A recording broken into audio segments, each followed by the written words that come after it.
Assalomu alaykum aziz yurtdoshlar. Urganch shahrida Aeroportskida Sanjar to'yxona yonidan girib kelaverishda toza posyolkada ishining brüzelli kvadratli 100% pod ключ remontdan chiqqan bir qavatli hovli joy sotuvga qo'yildi. Birgalikda ko'rib o'tamiz.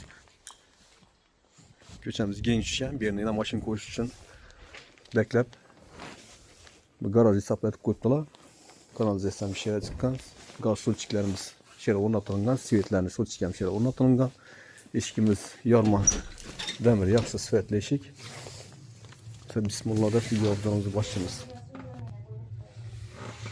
Giraverishimiz yine dalan. Aboydan chiqqan uzinasini. Chap qo'limizda zal joylashgan. 2 spalni, yon tarafda kuxni, yan tarafda otizamba yurtdoshlar yine. Patologlarimiz natijnoy, освещениyalar berilgan, lyustralarimiz qistirılgan. Kotyolumuz bor, o'rnatilgan. Giraverish qismimiz korobka shira o'rnatilgan, svetniki, umumanlik qo'yilgan, kafel qilingan. Registrlarimiz o'rnatilgan. Siz bir yandan danışaveramiz. Dalanımızın uzinası 8'den ziyad, bunun yine bir 3'ten ziyad çıkadı yurtdoshlar. Yan tarafımızda katta zal joylashgan. Bir yerimiz fonda patologlarımız için işlengen, chiroyli qilinib, obzor berilib.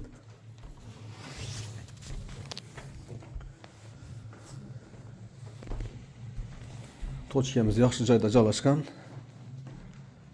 Bir yan tarafda bir katta spalni bor, oynasi tushgan. Bir yanda hozir uyning egalari şeyde o'tiribdi, kichkina bebek bor ekan. Shuni joylashtirib aytmaysizlar, kuzatib bilamiz. Bu yerimiz ham fonda, bu yanimiz oshxona bo'ladi. Kuxinni mebellarimiz bor, bu yerimiz ham oboydan chiqqan. Yine ko'rib turganlaringizdek, gaz plitamiz 4 ko'zli fartuqlar qilingan. Kuxinni mebellar yine qoladi bular. Bu yan tarafimizda yana bir katta spalni.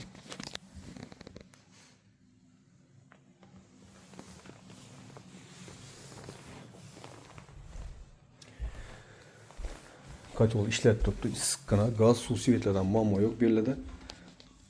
Bir yanımız sanuzel 100% kafelden çıkan, arestonlar ornatılgan, muhallikleri koyulan. Şimdi acayip remontlu havlu cay. Brüzelli kvadrat. Bir yan tarafımızda yine şimdi 30 ba. Bir şaşlık bir şeylerden mesta ba. Bir yan tarafta köze hasadkanı, bir yandan kaladovka koyup koyuptular. Yurtdoshlar bahosına keladigan bo'lsak 600 milyon so'm kelishib beriladi. Ekrandagi nomerlarga chiqaverasizlar. Sog' omon bo'linglar, ishlaringiz omadli.